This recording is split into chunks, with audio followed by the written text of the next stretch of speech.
Hello everyone, this is Ray Fowler. I'm the developer for Remnants of the Precursors, a game project formerly known as JavaMoo.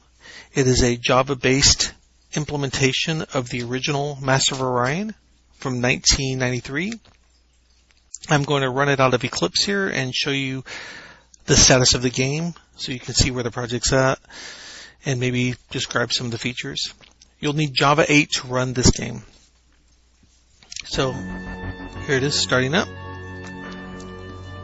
I'm just going to load up a saved game. I'm not going to go over the whole game. I'm just going to go over some bits and pieces of it. So here's the main screen. I'm playing the Meklar on a massive map. There's about 200 systems on the map. This is a screen resolution that's not in the original game. I can zoom way out and you can see how big it is. I'm not winning the game. The AI in this game knows how to expand.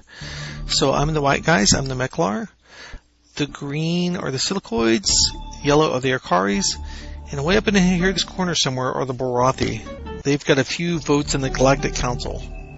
I don't think they're over here in the upper left because I think I would have made contact with them. I think they are trapped by the Arcari. So let me zoom back in a little bit so you can see the map here. So this border around my empire, the inner border is the range of my ships, and the outer border is the range of my scout ships. So if they have like reserve fuel tanks.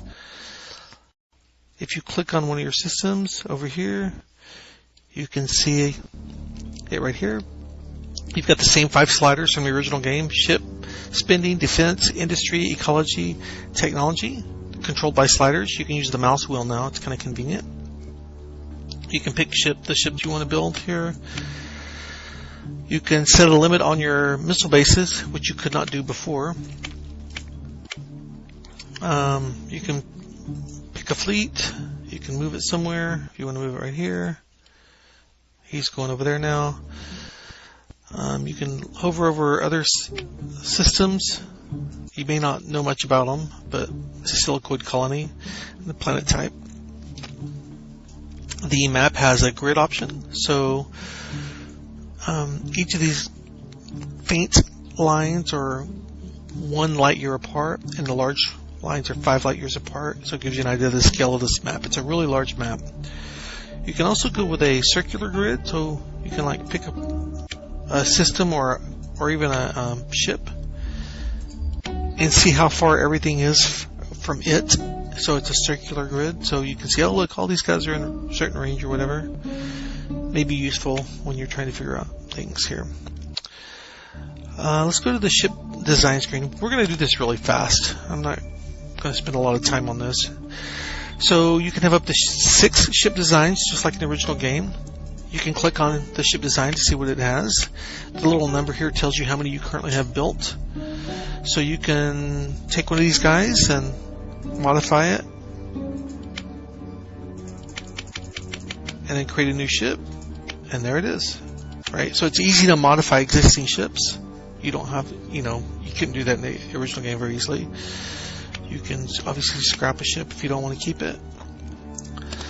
Let's look at the races screen here.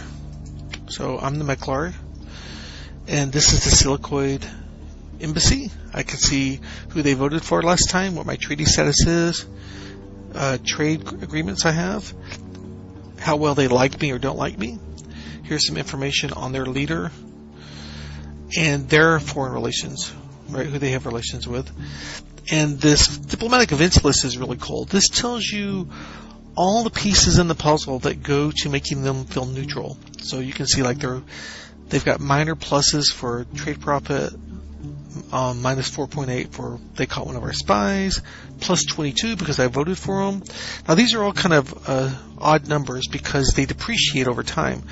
So like the council vote may have started out as plus 25, and over a period of about 10 years or so it's going to depreciate down to 0. So if you do some bad things and you want them to forget about it, you just stop doing bad things for a while, they'll forget and they'll move on. You can also hit the audience button talk to their diplomat. So do all the standard stuff you can do in the original game. You can set up trade agreements. Oh, there was a bug. I gotta fix that.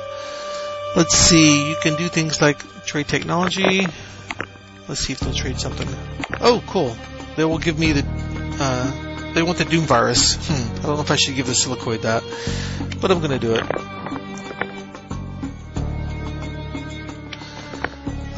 Another thing you can do in this game, which you could not do in the original game, is you can recall your ambassador.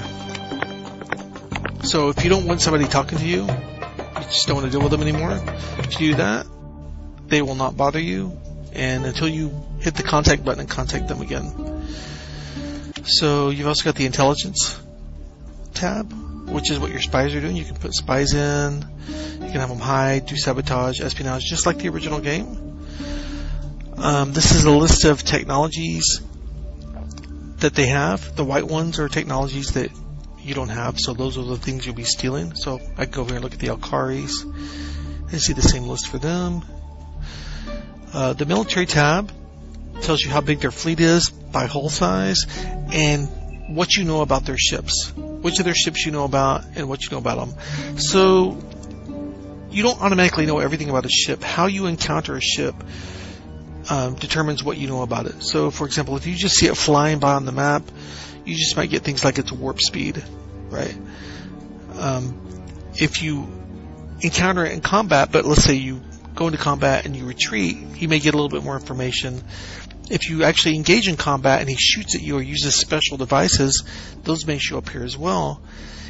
And if you actually have battle scanners and scan them, you'll get the whole ball of wax for the ship. You'll know everything about it, which is good if when you're designing your ships, if you're trying to design a ship that's, a counter to one of theirs.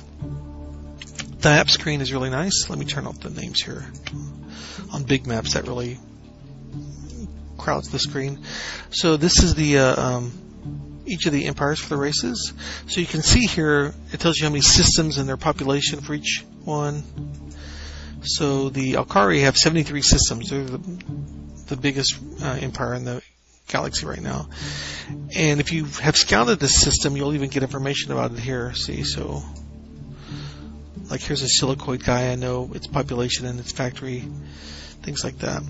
If it's unexplored, you still know population and factory because your spies give you that information, which is nice. I think the last thing I'm going to look at here is the tech screen. So you have 6 technology categories you can research: computers, construction, force fields, planetology, propulsion, and weapons. The blue ones are the things that have already been researched. The one at the bottom is currently being researched. And of course you can adjust your spending by category just like in the original game. For those who aren't familiar with it, you can have this little light bulb here. And there's a certain amount of research it takes to fill up the light bulb. So in the case of tachyon beams, 27,000 research points. Once you spend 27,000 research points on that guy, this light bulb will be all the way yellow, just like this guy's halfway yellow.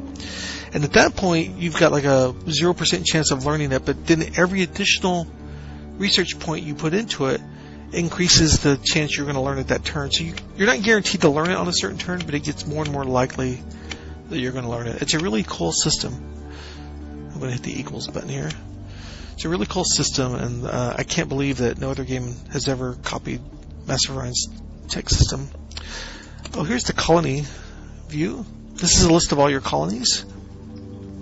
There's 3 views. There's the ecology view, the industry view, and the military view. And all of these columns are sortable, things that weren't available in the original game. So I can go over here and sort by production. I can go over here and, sort by size. And of course, if you select on these guys, you can go over here and adjust their spendings here. So you don't have to actually go to the map screen to do that. You can also, I've got 1,580 billion credits of reserve, so I can say, I want to go find some small planet here that's just formed like this Lacerta guy, and I want to transfer.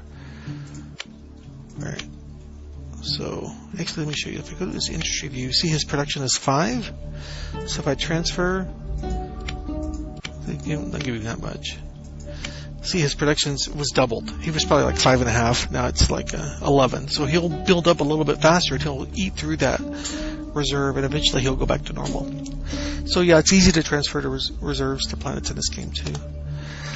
I don't know what else to show you right now that's worth showing. Everything in the alpha is functional. There's some graphics that are going to get replaced, some placeholder graphics. There's some UIs I still want to touch up and clean up and make work better. But functionally, all that's needed are the remaining 5 races. The 5 races I have in the game are, let's go here. These guys, the Alkari, the Bolrathi, the Meklar, the Cylons, and the Silicoids. Those are currently in the game. So the remaining 5 races still need to be added for the beta. Tactical ship combat, turn-based, just like the original game, will be in the beta. Random events, and then I believe I'm going to have a couple more diplomatic options in the game. But otherwise, the alpha is actually very playable. I'm going to spend the next month or so working on the AI, getting it in better shape, fixing any bugs I find, and when the artwork's done, I'll probably start an alpha. So that's all I've got to show. So hope you guys appreciated that look. Bye.